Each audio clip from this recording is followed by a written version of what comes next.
नमस्कार। आकाशवाणी जयपुर अजमेर से प्रस्तुत है प्रादेशिक समाचार।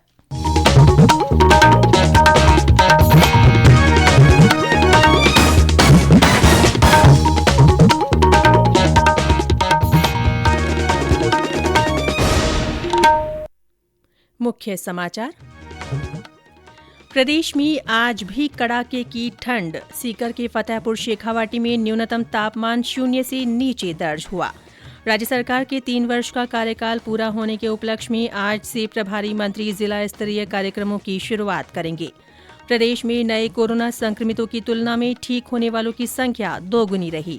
और आजादी का अमृत महोत्सव के तहत आज केंद्रीय मंत्री डॉक्टर जितेंद्र सिंह सुशासन सप्ताह का उद्घाटन करेंगे।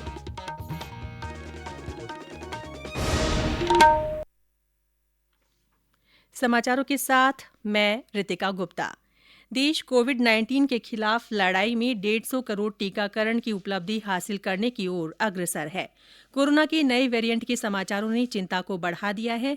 इसीलिए हम अपने श्रोताओं से अपील करते हैं कि जल्दी ही दोनों टीके लगवाएं और अन्य लोगों को भी टीके लगवाने में सहायता करें। कृपया इन 3 आसान उपायों का पालन अवश्य करें। मास्क लगाएं, 2 गज की सुरक्षित दूरी बनाए रखें, हाथ और चेहरा साफ रखें। कोविड से संबंधित किसी भी जानकारी और मार्गदर्शन के लिए राष्ट्रीय हेल्पलाइन नंबर 1075 पर संपर्क करें। और अब समाचार विस्तार से। प्रदेश कड़ाके की सर्दी और शीतलहर की चपेट में है। अधिकांश जिलों में न्यूनतम तापमान 10 डिग्री सेल्सियस से नीचे बना हुआ है। शेखावाटी अंचल में तेज सर्दी से जनजीवन प्रभावित है। सीकर के फतेहपुर शेखावाटी में आज भी पारा 0 से नीचे बना रहा। वहां -2.5 डिग्री सेल्सियस तापमान दर्ज हुआ। अन्य जिलों में भी सर्दी सितम ढा रही है। करौली से हमारे संवाददाता ने बताया कि जिले में न्यूनतम तापमान 4 डिग्री सेल्सियस तक पहुंच गया है। करौली जिले में उत्तरी पूर्वी हवाओं के चलने से 3 दिनों से लगातार तापमान में गिरावट हो रही है। मौसम में ठंडक और गलन बढ़ने से लोगों की परेशानियां बढ़ गई हैं। सर्दी के चलते दिनचर्या प्रभावित होने लगी है। लोग घरों से देर से निकलने लगे हैं। वहीं शाम को जल्दी ही अपने काम समाप्त कर घर लौटने लगे हैं। बाजारों में भी ऊनी कपड़ों की बिक्री बढ़ गई है। लोगों को सर्दी से बचाव के लिए अलाव का सहारा लेना पड़ रहा है। तेज सर्दी के चलते सरसों की अगेती फसल को भी नुकसान होने की संभावना जताई जा रही है। बांकीबारी शर्मा, आकाशवाणी समाचार, करौली। बारां जिले में भी दिन भर गलन के साथ ठंडी हवाएं चलने से जनजीवन अस्त व्यस्त है। मौसम विभाग के निदेशक राधेश्याम शर्मा ने बताया कि प्रदेश में आज से 2 दिनों तक शीतलहर जारी रहने के आसार हैं। इसके बाद शीतलहर का असर कम होने की संभावना है। उधर कृषि विभाग ने किसानों को फसलों को पाले से बचाने के लिए कुछ सुझाव दिए हैं। विभाग ने कहा है कि पाला पड़ने की संभावना होने पर फसलों में हल्की सिंचाई करनी चाहिए। फसलों पर घुलनशील गंधक का 2 ग्राम प्रति लीटर का घोल बनाकर छिड़काव करना चाहिए। राज्य सरकार के 3 वर्ष का कार्यकाल पूरा होने के उपलक्ष्य में आज से 2 दिन तक प्रभारी मंत्री जिला स्तरीय कार्यक्रमों की शुरुआत करेंगे। बीकानेर में कृषि मंत्री लालचंद कटारिया इन कार्यक्रमों में शामिल होंगे। आज रविन्द्र रंगमंच परिसर में विकास प्रदर्शनी आपका विश्वास हमारा प्रयास का शुभारंभ होगा। श्री कटारिया कल प्रदर्शनी का अवलोकन, जिला दर्शन पुस्तिका का विमोचन, जिले की नई वेबसाइट की लॉन्चिंग और जिला पर्यावरण नीति के शुभारंभ के साथ विभिन्न विकास कार्यों का शिलान्यास और लोकार्पण करेंगे। विकास प्रदर्शनी में राज्य सरकार की उपलब्धियों के साथ जिला स्तर पर किए गए कार्यों का चित्रों के माध्यम से प्रदर्शन किया जाएगा। भारतीय जनता पार्टी का आजीवन सहयोग निधि अभियान 25 दिसंबर से शुरू होगा। ये अभियान 3 चरणों में पूरा होगा। कल इस संबंध में भाजपा प्रदेश मुख्यालय पर हुई बैठक में ये निर्णय किया गया। बैठक में प्रदेश अध्यक्ष डॉ सतीश पूनिया ने बताया कि अभियान का शुभारंभ पूर्व प्रधानमंत्री अटल बिहारी वाजपेयी की जयंती 25 दिसंबर से होगा, जो पंडित दीनदयाल उपाध्याय की पुण्यतिथि 11 फरवरी तक चलेगा। केंद्रीय जल शक्ति मंत्री गजेंद्र सिंह शेखावत ने कल बांसवाड़ा में महाराणा प्रताप की प्रतिमा का अनावरण किया। ये प्रतिमा शहर के उदयपुर मार्ग पर स्थित प्रताप सर्किल पर स्थापित की गई है। इस मौके पर केंद्रीय मंत्री ने कहा कि महान आत्माओं और विभूतियों से हमें प्रेरणा लेकर उनके पथ पर चलने का संकल्प लेना होगा। वहीं पूर्व मुख्यमंत्री वसुंधरा राजे ने कल झालावाड़ जिले के खानपुर में पंचकल्याणक महोत्सव में भाग लिया। उन्होंने भाजपा कार्यकर्ताओं से भी मुलाकात की। ये समाचार आकाशवाणी जयपुर अजमेर से प्रसारित किए जा रहे हैं। समाचार अभी और भी हैं, उससे पहले कोरोना जागरूकता संदेश। चलो मिलकर एक शुरुआत करें, चलो एक फैसला आज करें, मास्क नहीं तो टोकेंगे, कोरोना को रोकेंगे, चलो एक इरादा करते हैं, चलो कुछ वादा करते हैं, मास्क नहीं तो टोकेंगे, कोरोना को रोकेंगे। प्रादेशिक समाचारों में फिर से आपका स्वागत है। प्रदेश में कल नए कोरोना संक्रमितों की तुलना में ठीक होने वालों की संख्या दोगुनी रही। कल 35 लोग स्वस्थ हुए। अब तक 9,46,037 लोग स्वस्थ हो चुके हैं।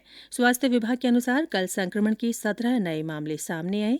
जयपुर जिले में 9, अजमेर में 4 और झुंझुनू जोधपुर में 2-2 लोगों में संक्रमण की पुष्टि हुई। सक्रिय मामलों की संख्या घटकर 241 हो गई है। जयपुर जिले में भी सक्रिय मरीज 95 रह गए हैं। राष्ट्रव्यापी टीकाकरण अभियान के तहत देश में अब तक 137 करोड़ 70 लाख से ज्यादा कोविड टीके लगाए जा चुके हैं। वहीं प्रदेश में अब तक 7 करोड़ 69 लाख से ज्यादा टीके लगाए गए हैं। 4 करोड़ 52 लाख से ज्यादा को पहली और 3 करोड़ 16 लाख से ज्यादा को दोनों डोज लगाई जा चुकी है। और अब आजादी का अमृत महोत्सव से जुड़े समाचार। आजादी का अमृत महोत्सव।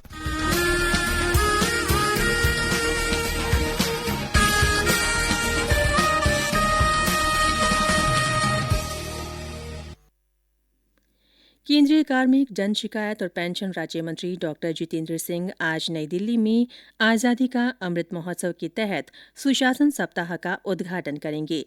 इस सप्ताह का मुख्य विषय प्रशासन गांव की ओर होगा। इसके अंतर्गत सभी राज्यों और केंद्र शासित प्रदेशों के सभी जिलों में जन शिकायतों का समाधान और सेवा की स्थिति में सुधार किया जाएगा। आयोजन में 700 से ज्यादा जिला कलेक्टर, तहसील और पंचायत समिति मुख्यालयों का दौरा करेंगे, जिससे जन शिकायतों का समाधान समय पर हो जाए और सेवा की स्थिति में सुधार हो जाए। डॉक्टर जितेंद्र सिंह सुशासन विभाग से जुड़ी एक प्रदर्शनी का भी उद्घाटन करेंगे। अमृत महोत्सव के तहत जयपुर के जवाहर कला केंद्र में चल रहे 11 दिवसीय लोकरंग के चौथे दिन कल कलाकारों ने विभिन्न सांस्कृतिक प्रस्तुतियों से दर्शकों का मन मोह लिया। इस दौरान महाराष्ट्र के कलाकारों ने मुजरा नृत्य और कोली नृत्य प्रस्तुत किया। गोवा के कलाकारों ने देखड़ी नृत्य, राजस्थान का भपंग वादन और कालबेलिया नृत्य, मध्य प्रदेश का बधाई, असम का मशहूर बिहू नृत्य और गुजरात के कलाकारों ने ढाल और तलवार रास की आकर्षक प्रस्तुति दी। लोकरंग उत्सव में रिदम ऑफ केरला के तहत केरल के विभिन्न लोक संगीत और नृत्यों की प्रस्तुति का आयोजन भी किया जा रहा है। केंद्र सरकार ने चालू वित्त वर्ष में भारतीय जीवन बीमा निगम के प्राथमिक सार्वजनिक निर्गम आईपीओ लाने की संभावनाओं पर संदेह उठाने से संबंधित खबरों का खंडन किया है। निवेश और सार्वजनिक परिसंपत्ति प्रबंधन विभाग के सचिव तुहिन कांत पांडेय ने एक ट्वीट के माध्यम से ये जानकारी देते हुए बताया कि इस वित्त वर्ष की अंतिम तिमाही में एलआईसी का आईपीओ लाने की योजना प्रगति पर है। प्रधानमंत्री नरेंद्र मोदी इस महीने की 26 तारीख को आकाशवाणी से मन की बात कार्यक्रम में अपने विचार साझा करेंगे। ये इस मासिक रेडियो कार्यक्रम की 84वीं कड़ी होगी। कार्यक्रम में अपने विचार और सुझाव टोल फ्री नंबर 1800-117800 पर डायल करके हिंदी या अंग्रेजी में रिकॉर्ड कराए जा सकते हैं। फोन लाइन इस महीने की 24 तारीख तक खुली रहेंगी। ये कार्यक्रम आकाशवाणी और दूरदर्शन के समूचे नेटवर्क पर प्रसारित होगा। स्पेन में बीडब्ल्यूएफ विश्व बैडमिंटन प्रतियोगिता में किदाम्बी श्रीकांत ने पुरुष सिंगल्स में रजत पदक हासिल कर इतिहास रच दिया है। फाइनल मुकाबले में उन्हें सिंगापुर के लोह किन यू से 21-15, 22-20 से हार का सामना करना पड़ा। श्रीकांत विश्व चैंपियनशिप में रजत पदक जीतने वाले पहले भारतीय पुरुष खिलाड़ी हैं। और अंत में मुख्य समाचार एक बार फिर।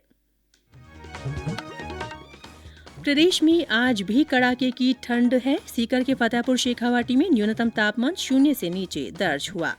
राज्य सरकार के 3 वर्ष का कार्यकाल पूरा होने के उपलक्ष्य में आज से प्रभारी मंत्री जिला स्तरीय कार्यक्रमों की शुरुआत करेंगे।